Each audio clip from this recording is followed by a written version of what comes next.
2022년 2월 8일 일용할 양식 본문 말씀은 마태복음 19장 1절에서부터 12절까지의 말씀입니다.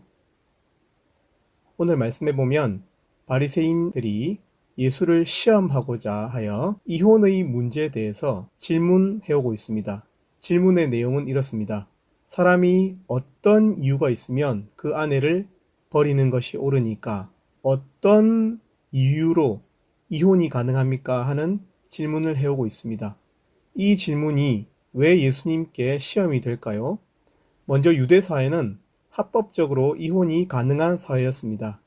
그 근거는 신명기 24장에 나오는데 사람이 아내를 맞이하여 데려온 후에 그에게 수치되는 일이 있음을 발견하고 그를 기뻐하지 아니하면 이혼 증서를 써서 그의 손에 주고 그를 자기 집에서 내보낼 것이요 라고 기록하고 있습니다. 유대인들은 이혼이 가능하고 또 이혼을 하려면 이혼 증서를 써서 아내에게 주어야 했습니다. 그러나 여기에 보면 이혼의 이유에 해당하는 수치되는 일이라는 표현이 나오는데요. 이 수치되는 일이 무엇이냐? 이것이 바로 논란의 대상이 되었습니다. 이 질문이 예수님에게 시험이 되는 이유는 예수님께서 이 수치되는 일을 한 가지로 해석을 하는 순간 어떤 덫에 걸리게 되기 때문에 그렇습니다. 예수님께서 해석을 하는 순간 이것이 예수님께 불이익이 될 수 있기 때문에 이 질문이 시험이 되는 것입니다. 당시 바리새인 중에는 샴마이 학파와 힐렐 학파가 있었습니다. 이 두 학파는 신명기 24장의 이혼의 이유인 수치되는 일에 대해서 서로 다른 견해를 가지고 있었습니다.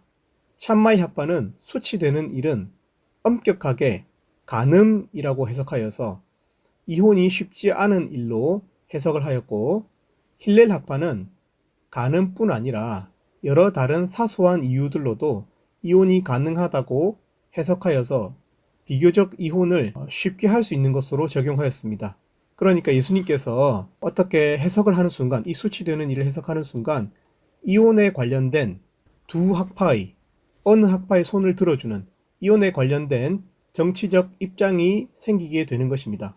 이혼법 해석의 문제로 인해서 바리새파의 큰 당파 싸움에 휘말리게 되기 때문에 이것이 예수님께 시험이 되는 것입니다.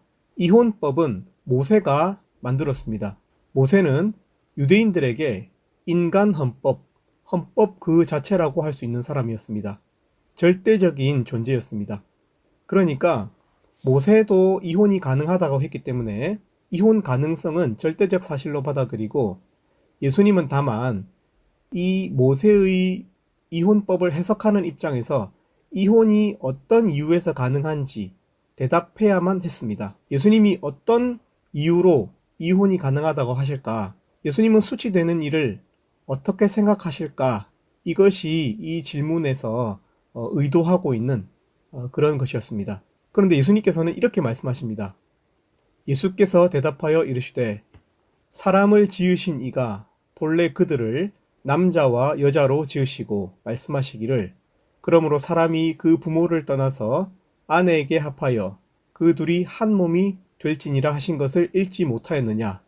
그런즉 이제 둘이 아니요 한 몸이니 그러므로 하나님이 짝지어 주신 것을 사람이 나누지 못할지니라 하시니.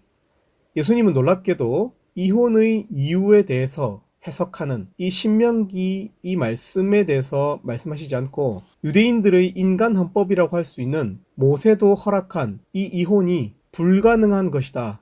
이혼은 원래 불가능이다 라고 선언하십니다. 창세기에서 창조의 하나님이 우주의 질서를 만드시고 남녀 인간을 결혼 안에 한 몸으로 설계하셨음을 근거로 들면서 예수님 당신도 다시 남녀의 하나됨, 부부의 하나됨을 선언하고 계신 것입니다. 이는 어떻게 보면 샴마이 학파의 손을 들어준 것처럼 보입니다. 이혼의 이유를 아주 엄격하게 해석하는 샴마이 학파의 손을 들어준 것처럼 보입니다. 그러나 그렇지 않습니다. 예수님은 엄격하게 이혼의 이유를 해석하는 샴마이 학파의 손을 들어준 것도 아니고 이혼의 자유로움을 주장하는 힐렐 학파의 손을 들어준 것은 더욱 아닙니다. 예수님은 인간의 악함으로 인해서 하나님이 만든 것을 쪼개고 갈라지게 하고 쉽게 갈등하는, 나누는 것을 좋아하는 우리 죄인들을 책망하시는 말씀으로 이 말씀을 주고 계신 것입니다.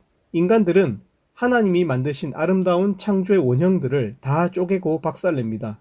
여러 가지 해석과 이유를 들어서 쪼개고 갈등을 만듭니다. 이는 우리의 부패함 때문입니다.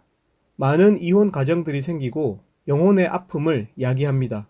그러면서 예수님은 그렇게 죄인들의 이 하나님의 창조 원형을 파괴하는 것을 책망하시면서 다시 남녀의 하나됨을, 부부의 하나됨을 축복하시면서 재선포하고 계신 것입니다. 타락한 세상에 다시 창조의 질서를 회복하는 말씀을 하고 계신 것입니다. 타락으로 인해 이혼을 고려해야 하고 갈등과 쪼개짐이 만연한 세상에서 창조의 질서를 다시 선포하고 계신 것입니다. 그래서 우리는 죄 앞에서 어쩔 수 없는 갈등, 갈라짐, 이혼을 머릿속에 미리 그리지 말고 예수님의 축복을 생각하면서 살아야 합니다. 모세보다도 더 위대하신 창조주이신 예수님의 선언에 귀를 기울여야 합니다. 예수님은 온전한 회복의 방향성을 제시하십니다. 남자와 여자는 한 몸으로 지으심을 받았습니다. 남자와 여자가 만나서 새로운 생명이 옵니다. 산자에게서 산자가 나오고 온전한 자에게서 온전한 자가 나오는 것. 새 생명은 남녀가 이미 하나임을 증명하는 것입니다. 남녀는 서로 싸움의 대상이 아니라 보듬고 사랑해야 할 한 몸입니다. 젠더 간의 갈등이 심한 사회입니다. 이혼과 법적인 조치들은 최소한의 오염 방지책이라고 할 수 있습니다. 예수님은 모세의 율법이 가진 의도를 설명해 주십니다. 모세가 이혼 증서를 써서 준 이유는 혼자 된 여인이 사회적 약자로 전락할 가능성 때문이었습니다. 합법적으로 이 여인이 다시 재혼할 수 있도록 최소한의 보호를 위해서 존재하는 것이 이혼 증서였습니다. 물론 지금도 이 모세의 율법에 따라 간음한 이유로만, 간음한 배우자로 인해서 시험이 될 때 오직 이 한 가지 이유로만 이혼이 가능합니다. 그러나 우리는 타락한 세상을 또 더 타락할 자신을 생각하면서 말씀을 적용해서는 안 됩니다. 모세의 이혼법을 생각하기 이전에 하나님께서 만드신 창조의 법을 생각해야 합니다.